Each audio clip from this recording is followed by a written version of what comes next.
ঘড়ি কাটায় রাত তখন বাজে 2:30টায় চলে গেছিলাম পার্ক স্ট্রিটে। হ্যাঁ, ঝাঁকা টাকা ডান্স করতে।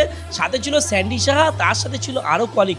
আহা এ শোনাগো সেই কলিগ, ঠিক আছে। আর মজা নিলাম সেই মজা। আর এইখানে কিন্তু আমি কিন্তু মানে কোনো তোমরা বুঝতে পারছো, ঠিক আছে।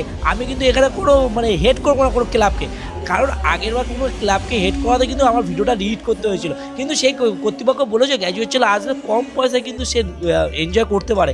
আমার জানা ছিল না। আর এইখানে ছিল হচ্ছে কি দামি দামি, যাই হোক দামি দামি কী কালার রং মিশানো কী ছিল, আমি অবশ্যই অতটা খাই না। কিন্তু যাই হোক সেদিন কিন্তু হালকা পাতলা খেয়েছিলাম, কিন্তু টেস্টও বুঝতে পারিনি, কেন এর মজাটাই বুঝিনি। আর এই যে আগুন ধরে জীবনের চোখের সামনে এরকম একটা রঙের মশাল দেখা মজাই আলাদা। তোমরা কে কে দেখেছো এরকম পার্ক স্ট্রিট ক্লাবে, কে এর উপর ডান্স করেছো জানাতে ভুলো না। আর আমি তো গিয়েছিলাম বিনা পয়সায় গিয়েছিলাম, সত্যি কথা বলছি ভাই। পঞ্চায়েত ভাই ছিল স্যান্ডি সাহা, ও কোলাবোরেশনের জন্য ছিলাম। আর স্যান্ডি প্রচুর ভালো মনের মানুষ আর ভালো ছেলে। এইভাবে মাঝে মাঝে পার্টি দিলে বেশ ভালোই লাগে। আর গ্র্যাজুয়েট ছেলেকে এরকম ফ্রিতে পার্টি কে দিতে পারো, কারণ আমি যেই পার্টিটা এখানে খরচা করবো সেই টাকাটা গরিব মানুষের মধ্যে খরচা করে দেবো, সেটা আমার বেশি খুশি হয়।